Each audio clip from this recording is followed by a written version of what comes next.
glowing Glowing Christmas. Christmas. Pero para sa iyo, ate, ano yung glowing Christmas para sa iyo? Ang glowing Christmas para sa akin ay yung Christmas na sinaselebrate mo with the most special people sa buhay mo. Sino na nakaka-glow, di ba?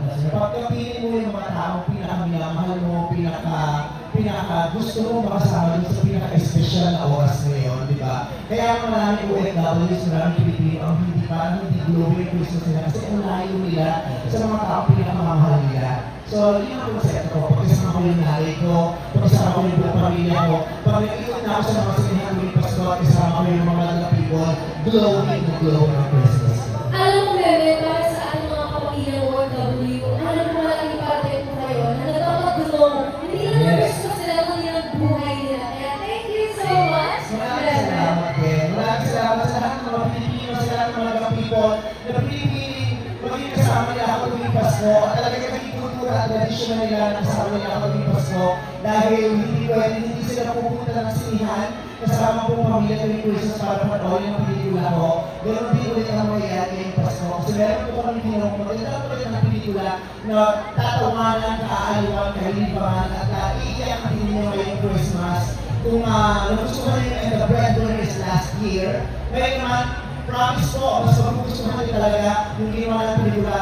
Talking Mother po ang titulo ng movie ito. Kasama ko si Miss Nadine Lustre at ang ilan sa mga paborito ninyo mga PBB housemates. Directed by Jude Robles Lana. Again, maraming salamat, Bebe, guys. We're looking forward to watching your movie. Maraming kami ng pamilya kay Pipila for sure. For sure, Bebe. Magugustuhan nyo, para po sa lahat ng mga nanay, para sa lahat ng mga anak, sa lahat ng mga tao na tumatayo namin sa mga pamilya nila, kahit sa mga matalik mong kaibigan na nagiging nanay mo at sa point, yung mga tiyahin mo na naging nanay mo na, yung mga kapatid mo na parang magulang mo. Story po na ito, kaya sa panoorin po, because this is very relatable, story na napakagaling pamilya Pilipino.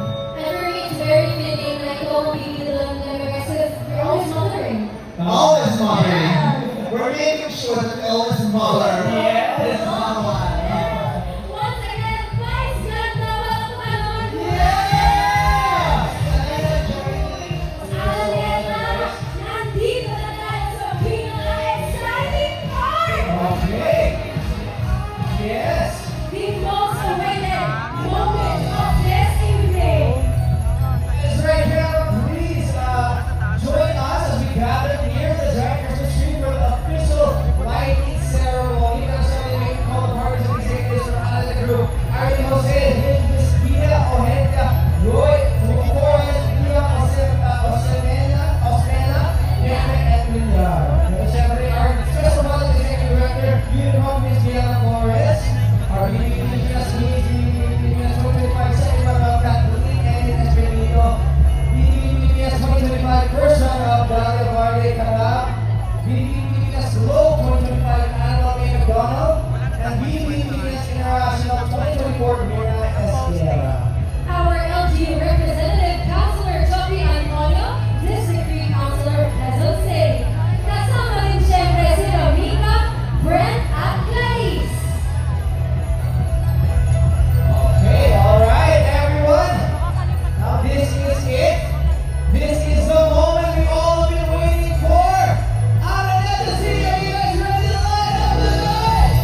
favor.